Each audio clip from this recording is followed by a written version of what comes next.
આપની પાસે આવો પહેલા હાર્દિક પટેલ સાથે આપણે વાત કરી લઈએ। હાર્દિકભાઈ, આપે જે મુખ્યમંત્રીને રજૂઆત કરી, ઘણી બધી સમસ્યા આપે જણાવી, પરંતુ ખરા અર્થમાં આપ શું કહેવા માંગો છો? કઈ સમસ્યા છે કે જે અમે સીધી જ મુખ્યમંત્રીને તમારે રજૂઆત કરવી પડી? કેમ આવું થયું? देखो, વિરમગામમાં માનનીય મુખ્યમંત્રીના નેતૃત્વમાં અનેક વિકાસના કામો આવ્યા છે, પણ જે પ્રાથમિક જરૂરિયાત વિરમગામ શહેરમાં જે છે એ વરસાદી પાણીના નિકાલની, ગટરના પાણી જે વારંવાર ઉભરાઈ રહ્યા છે ત્યાંની, અને ખાસ કરીને સવારમાં આવતા પાણીમાં 15-20 મિનિટ ગંદુ પાણી જે મિક્સ થાય છે એનું કાયમી નિરાકરણ આવે એટલા માટે મને મુખ્યમંત્રીશ્રીને પત્ર લખ્યો છે। અને આજે ગુજરાત સરકારના અર્બન ડેવલપમેન્ટ વિભાગમાંથી અને ખાસ કરીને જીયુડીસીમાંથી પણ અનેક અધિકારીઓ અહીંયા આવ્યા હતા, વિરમગામને શહેરની વિઝિટ પણ કરી છે। અને જે મહત્ત્વના મુદ્દાઓ છે કે અધિકારીઓની નિમણૂક કરાવી, ખાસ કરીને જે નાના મોટા કામો અટક્યા છે પ્રાદેશિક કમિશનરમાંથી એને પરિપૂર્ણ કરાવવા, જેથી કરીને જે સમસ્યા છે એનું નિરાકરણ આવે। પણ હાર્દિકભાઈ, તમે જે પત્ર લખ્યો એમાં લખ્યું કે કર્મચારીનો અભાવ છે વિરમગામ નગરપાલિકામાં, ટેન્ડર અપાઈ જાય છે છતાં કામ થતા નથી, મુખ્યમંત્રી જેનું ખાતમુહૂર્ત કરી જાય છે એ પણ કામ થતા નથી। એની પાછળનું કારણ આપને શું લાગે છે? કેમ કામ થતા નથી વિરમગામમાં? देखो, સૌથી પહેલાં તો શું છે, કર્મચારીઓના અભાવના કારણે અનેક કામો પડતર હોય છે। હવે માન લો કે અત્યારે કોન્ટ્રાક્ટ બેઝ ઉપર આપણે એકાદ બે કર્મચારી રાખ્યા હોય તો એને સેનિટરીનું એ કામ આપતા હોય, એ કચરો કલેક્ટ કરવાનું પણ કામ આપતા હોય, એ ગટરની સાફ સફાઈનું એ કામ આપતા હોય, જેથી કરીને ભારણ વધતું હોય છે। અત્યારે અમારા વિરમગામ નગરપાલિકાની અંદર સેનિટરી ઇન્સ્પેક્ટર, એકાઉન્ટન્ટ અને ખાસ કરીને એન્જિનિયરની ખાસ જરૂરિયાત છે, કેમ કે એની ભરતી વિરમગામમાં અત્યાર સુધી અમારે થયેલી નથી, જેના કારણે વિરમગામનો જે વિસ્તાર મોટો છે એ કામકાજોમાં અટકણરૂપ ઊભું થાય છે। અને હું એવું માનું છું કે જો આ અધિકારીઓની નિમણૂક થઈ જાય, જે ખાલી જગ્યાઓ જે મહેકમ છે ભરાઈ જાય, તો ઘણા બધા કામો પરિપૂર્ણ થઈ જાય। પણ આ બધા કામ તો નગરપાલિકા જાતે પણ કરી શકે છે, એ પણ રજૂઆત કરી છે કે આપે કેમ મુખ્યમંત્રી સુધી રજૂઆત કરવી પડી? આપને કેમ લાગ્યું કે મુખ્યમંત્રી જોડે રજૂઆત કરવા સિવાય હવે કોઈ જ વિકલ્પ નથી, કોઈ છૂટકો નથી સીએમ કાર્યાલય સુધી લેટર લખ્યા સિવાય? નહીં, માનનીય મુખ્યમંત્રી શ્રી પાસે આ વિભાગ છે, સમજો આપ। એટલે નગરપાલિકાના જે કંઈ પ્રશ્ન હોય એ માનનીય મુખ્યમંત્રી શ્રી સુધી જ પહોંચાડવાના હોય, બીજા કોઈ મંત્રી પાસે આ વિભાગ નથી, સમજો। એટલે માનનીય મુખ્યમંત્રી શ્રીનું ધ્યાન દોરવું એ અતિ આવશ્યક હતું, એટલા માટે માનનીય મુખ્યમંત્રીનું ધ્યાન પત્રના માધ્યમથી દોર્યું છે। પણ હાર્દિકજી, આજ મહિનાનો 15/7 નો એક વિડીયો છે જેમાં આપ કહી રહ્યા છો કે આપણા કેટલા કોર્પોરેટર છે, સામેથી જવાબ આવે છે 28 પછી કહ્યું કેટલા હાજર છે, તો કે 6 જ કોર્પોરેટર આ સભામાં હાજર છે, અને કેટલાક એવા કોર્પોરેટર છે, આપના શબ્દો હતા, કે જાતે ગટરના કનેક્શન કાપી નાખે છે। કેમ? કારણ કે અહીંયાના ધારાસભ્યની છબી ખરડાય। એ બાબતે આપનું શું કહેવું છે? નહીં, કોર્પોરેટરો નહીં, અસામાજિક લોકો। ઘણા કોર્પોરેટરો સક્રિય છે, પણ ઘણા કોર્પોરેટર સક્રિય નથી।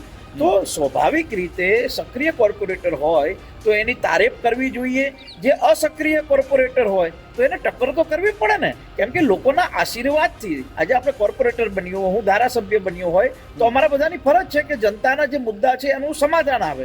એટલે સક્રિય રહીને આજે જે નગરપાલિકાનું કામ છે ધારાસભ્યને પત્ર લખવો પડે, નગરપાલિકાનું કામ હોય તો નગરપાલિકા એનું સમાધાન કરવું પડે। ધારાસભ્ય સીધો નગરપાલિકાના કોઈ પણ કાર્યમાં ઇન્ટરફિયર ન કરી શકે।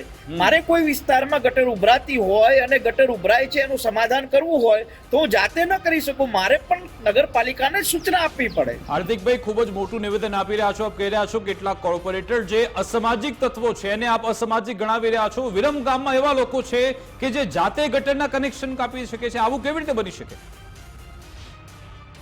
અરે, તમને અમુક વિડીયો મોકલું તો તમને નવાઈ લાગશે કે ગટરના ચેમ્બરોમાંથી ગાદલા, ગોદડા, સિમેન્ટની થેલીઓ આવા બધા અંદરથી નીકળતું હોય છે।